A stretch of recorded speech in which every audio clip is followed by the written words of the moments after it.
Merhaba arkadaşlar, kanalıma hoş geldiniz.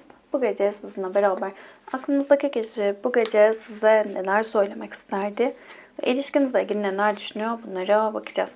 İlahi güçten en net bilgileri alarak aktarabilmek için niyetimi alıyorum.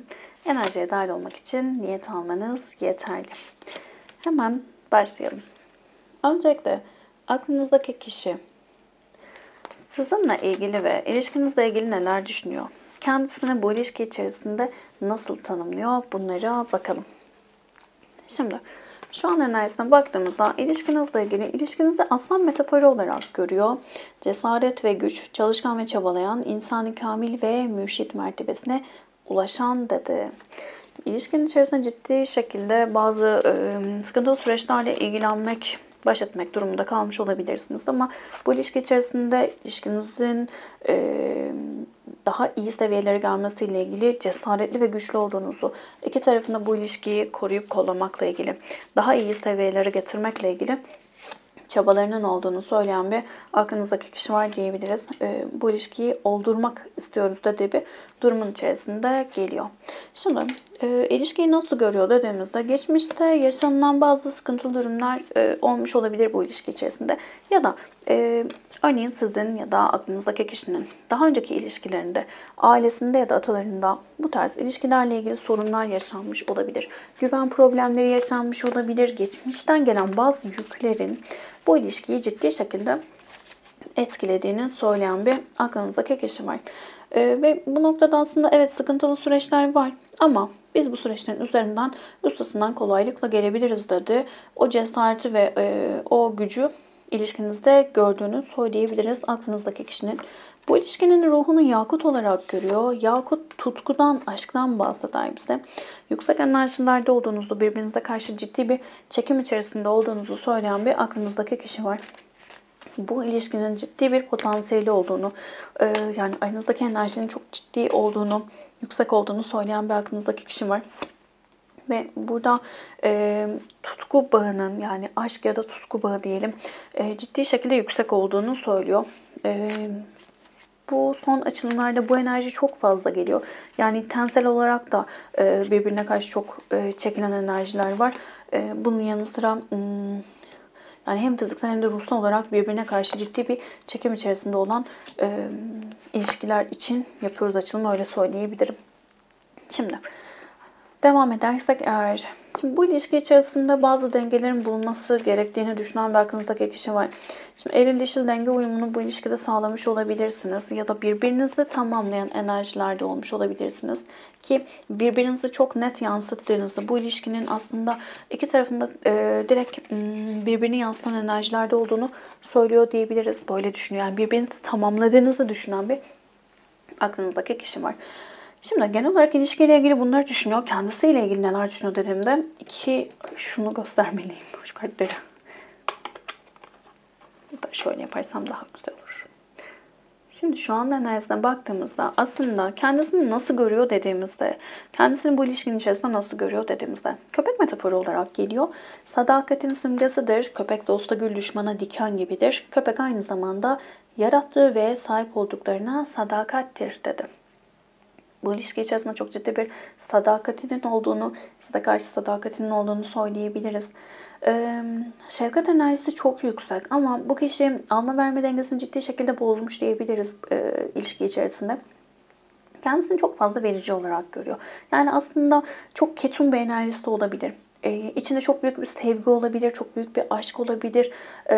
Her şeyi yapabilecek gücü ait, kendine barındırdığını düşünüyor olabilir aklınızdaki kişi ama daha çok bunu göstermek istemeyen, sert şekilde durmaya çalışan, işte çok konuşmayan, söylenmesi gerekenleri bile çok söylemeyi tercih etmeyen bir biri olarak enerjisel olarak geliyor. Şimdi burada şunu söyleyebilirim. Bu kişi ciddi bir aşk enerjisi var. Aşk gayreti geldi. Yani aradaki duygunun aşk olduğunu, onun hissettiği duyguların aşk olduğunu, sevgi olduğunun çok net farkında ama bu kişi çok ciddi bir korku içerisinde. Şimdi bu korku terk edilme korkusu olabilir. Yalnız kalma korkusu olabilir. Bu ilişkideki genel olarak kendisinin kara bulutu diyeyim. Daha çok bunu hissettirdi. Sanki şimdi bakın şu kartlara baktığımızda çok güzel Bu kartların anlamları harika. Yani şu kartta biraz duraklama ama yine de öyle sakin enerjilerde olmaktan bahseder. Şimdi bu noktadan ciddi bir korku enerjisi var. Terk edilmekten, ayrılmaktan korkan, arkanın dönülüp gidilmesinden korkan bir aklınızdaki kişi var. Bunu bilinçli ya da bilinçsiz olarak size yansıtıyor ya da yansıtmıyor. Çok net bu korkudan kaynaklı ilişkinin içerisinde çok ciddi bir negatif durum ortaya çıkarıyor olabilir. Şimdi sizi nasıl görüyor dediğimizde, umarım orayı anlatabildim. Sonbaharın ruhu olarak görüyor sizi şu an. Sözün sana eşlik ediyor. Dallarından kopan her bir yaprak ayrılığın habercisidir. Güz sana yağmur ve toprak kokusunu hatırlatacak. Şu an ciddi bir melankolik enerjide olduğunuzu düşünüyor sizin. Burada daha çok şimdi bir ayrılık durumu varsa ya da enerjilerin soğuk olma durumu varsa siz çok ciddi şekilde güven problemi yaşadığınızda sizin ciddi bir güven problemi yaşadığınızda düşünüyor aklınızdaki kişi. Şimdi Sunit ve Gamhat geldi. Şimdi iki karakter de biraz böyle şeydir. Kendini düşünen diyelim, bencildir birazcık. Fazla sahiplenicidir, dengesizdir. Yani dengeyi çok fazla kuramaz. Hem kendi özgürlüğünü ister hem de böyle saplantılı bazı şeyleri olabilir. Şimdi bu noktada sizi çok kıskanç görüyor. Yani ciddi bir kıskançlık durumunuzun olduğunu söyleyen bir aklınızdaki kişi var burada. Şimdi bu noktada melankolik enerjilerde olduğunuzu, ciddi böyle yorucu, sıkıntılı bir enerji içerisinde olduğunuzu düşünüyor aklınızdaki kişi. Almak kartıyla zamanı geldi, açık fikirli, bol açıkladı. Keşif kartıyla kendinizi fark etmeye, kendinizi anlamaya başladığınız bir sürecin içerisinde olduğunuzu düşünüyor. Ama daha çok burada şimdi yaşadığınız sorunlar her neyse işte kıskançlık ya da herhangi bir durum bunlarla yüzleşmeye başladığınız bir sürecin içerisinde olduğunuzu ve kendinizi keşfetmek için bu süreye ihtiyacınız olduğunu düşünüyor. Anlatabildim umarım bilmiyorum ama hemen toparlarsak. Şimdi burada size karşı bakış açısı çok fazla sahiplenici olduğunuz, bazen dengeyi kuramadığınız, bu dengeyi kuramamaktan kaynaklı böyle negatif enerjiye çok düştünüz. İşte negatif düşünceleri çok çalıştırdınız, melankolik enerjilerde olduğunuz, belki biraz baskıcı olduğunuzu ve şu an örneğin bir ayrılık varsa bu ayrılığın sizin kendi iç dünyanızdaki bu karanlık tarafı görmeniz adına çok çok gerekli olduğunu düşünen bir aklınızdaki kişi var. Kendisi terk edilmekten korkuyor.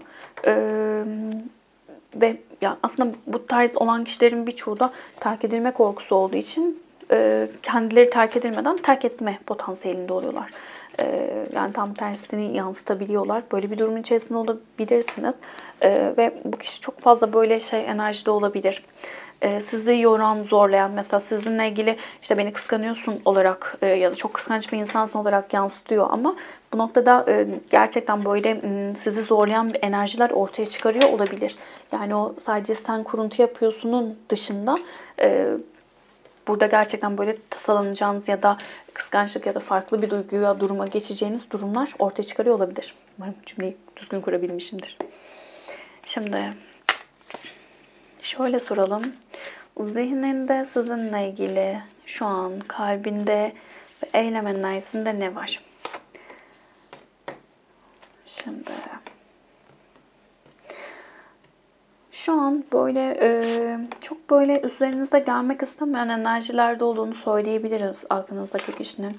Şimdi tılsım yedilisi yavaş ilerleyen süreçlerden bahseder. İstenilen şeyleri hemen alamamaktan, biraz zamana ihtiyacı olduğunu söylemekten bahseder. Olgunlaşma dönemlerinden bahseder bize. Şimdi bu noktada kupa üçlüsüyle beraber evet güzel günler göreceğinizi, ilişkinizin daha iyi bir seviyeye geçeceğini düşünen bir aklınızdaki kişi var. Ancak bunun için zamana ihtiyacınız olduğunu, şimdi aradaki yaşanılan sıkıntılı durumların, işte ona göre görülmesi gereken bazı durumların görülmesi, fark edilmesi gerektiğini söyleyen bir aklınızdaki kişi var. Zihninde yüzleşilmesi gerektiğini düşünüyor. Bazı konularla ilgili ciddi bir yüzleşmenin yapılması gerektiğini düşünen bir aklınızdaki kişi var. Sizinle ilgili böyle düşünüyor. Kalpte ne var dediğimizde aslında kalpte kupa yedilisi ve değnek prensi ile değnek prensi İlişkinin canlanmasından, bakış açısını değiştirmekten bahseder bize. Sessizlik kartı ve kupa yedilisiyle beraber geldiği için şimdi kupa yedilisinde de farklı seçenekler vardır. Karar verememek, farklı yollar vardır. Şimdi burada daha çok kalpte yapmak istediği yeniden başlamak, ilişkinin yeniden devam etmesi ya da canlanması. Yani görüşmüyorsanız, bitirdiyseniz tekrar ilişkiyi başlatmak ya da görüşüyorsunuz ama enerjiler böyle soğuk enerjiler değilse o enerjileri sıcak hale getirebilmek gibi istekleri var. Ama bununla ilgili birazcık böyle daha çok böyle sessiz, sakin kalmayı, doğru zamanda doğru adım atmayı isteyen, düşünen bir aklınızdaki kişi var. Şimdi bu noktada sizin çok net bazı şeyleri fark etmeniz gerektiğini düşünüyor diyebiliriz. Eylem enerjisinde ne olacak? Kalpte bu var ama eylem enerjisinde ne var dediğimizde kılıç beşlisi, değnek dokuzlusu ve kıskançlık. Şimdi kılıç beşlisi kişinin kendisiyle kavga etmesinden bahseder. Kazananı olmayan bir kavgadan bahseder bize. Değnek dokuzlusu da korkudan, duvar örmekten, yorgun düşmekten bahseder. Kıskançlık kartıyla beraber. Şimdi bu noktada aslında ilişkiye evet tekrar başlamak istiyor mu? Tekrar başlamak istiyor. Ancak burada kendiyle savaşan bir aklınızdaki kişi var. Çünkü şimdi aranızdaki durum, güvenle ilgili problem yaşamış olabilirsiniz. Kıskançlık, değersizlik duygusu vesaire bu tür şeyler yaşanmış olabilir. Ama çok net bir şekilde yaşanan o durum, işte o kıskançlık durumu, yani haklı haksız durumuna hiç girmeden bunu söylüyorum. Yani böyle bir şey yapmadan. Onun bakış açısına göre burada bu kıskançlık durumu onu çok ciddi şekilde yorduğunu, onun yorulmasını sağladığını daha doğrusu ve ilişkiye ciddi zararlar verdiğini söyleyen, düşünen bir aklınızdaki kişi var. Şimdi size neler söylemek isterdi bunlara bakalım. Peri mesajımızı alalım ve bitirelim. Kolektif bir açılım. Hepsiyle uyumlanamayabilirsiniz ama içerisinden mesajlar almaya odaklanın lütfen. Dedi ki birlikteliğimiz bu evrendeki iki varlığın deneyimleyebileceği en güçlü, en derin ve en saf sevgi şeklidir dedi. İkimiz de aşkımızdan kaçmaya çalıştık ama ruhlarımız bu sihri çok istiyor. Sana geri dönüyorum dedi. Hiçbir şey tesadüfen olmaz. Evrenin her zaman bizi bir araya getirme planı vardı dedi. İki insanın birbirine ihtiyacı olduğunu anlaması için bazen ayrılmaları gerekir dedi. Sonsuza kadar birlikte olmak için yaratıldığımızı biliyorum. Beni kaybedemezsin. Sonsuza dek seninim dedi. Sen ve ben aynı ateşin koruyuz. Aynı yıldızın tozuyuz. Aynı aşkın yankılarıyız dedi. Seni üzmekten korkuyorum. Seni kaybetmekten korkuyorum. Korkular. Beni hala sevdiğini hissediyorum dedi. Mutsuzum dedi. İnsanların sözlerini ve yorumlarını kafama çok takıyorum dedi. Saf sevgiyi bir tek sende buldum dedi. Bir kart daha alacağım. Seni aldatmıyorum, aldatmadım dedi. Bu bugünün söylenmesi gereken cümlesiydi diyebilirim. Yani ciddi şekilde kıskançlıkla ilgili bazı sorunlarınız olduğunu düşünen bir aklımızdaki kişi var diyebiliriz. Peri kartımız dostluk geldi. Bir tane de melek mesajı alalım. Evet, geçmiş yaşam ilişkisi dedi. Birbirinizi önceden tanıyorsunuz dedi. Burada yüksek enerjilerin aktif olduğunu şöyle göstereyim, söyleyebiliriz. Dostluk kartı da diyor ki periler ve insanlar benzer şekilde arkadaşa ihtiyaç duyarlar. Hayallerinizi gerçekleştirme yolculuğunuzda sizi destekleyecek ve cesaretlendirecek kişileri aramanın şimdi tam zamanı. Aldık, kabul ettik. Yardımları kabul ediyoruz diyelim. Dostlarımızdan da, arkadaşlarımızdan da, perilerden de, meleklerden de. Kolektif bir açılım. Hepsiyle uyumlanamayabilirsiniz ama içerisinden mesajları almaya odaklanın lütfen. Videoyu beğendiyseniz beğen tuşuna basabilir, abone değilseniz abone olabilirsiniz. Burada genel olarak ilişkilerde bakış açınızı, yaşadığınız durumda ne hissediyorum, neyi görmeliyim olarak değerlendirirseniz çok büyük faydasını göreceksinizdir. İlişkilerde yaşadığınız sorun her ne olursa olsun, karşınızdaki kişinin sizinle ilgili söylediği ya da yaptığı yorumlardansa sizin hissettiğiniz şeylerdir önemli olan. Her ilişki bize kendi iç dünyamızdaki karanlık bir tarafı gösterip orayı şifalandırmamız adına gelir. Bu ikili ilişkilerde de, sosyal hayatımızdaki de ilişkilerde de, aile ilişkilerimizde de geçerli. O yüzden görmeniz gereken şeyleri görmeye niyet edin lütfen. Şifalanmaya niyet edin. Siz şifalandıkça etrafınızdaki kişilerin de enerjilerinin değiştiğini ve şifalandığını tanıklık edeceksiniz. Ne kadar böyle pozitif enerjiyi, pozitif düşünceyi arttırırsanız hayatınızda bu tür olayları hayatınızda, pozitif olayları hayatınızda çekme durumunuz daha da artar. Negatif düşünürseniz de negatif olaylar hayatınıza akacaktır. Lütfen unutmayın. Teşekkür ederim vakit ayırdığınız için. Başka videolarda görüşmek üzere. Hoşçakalın.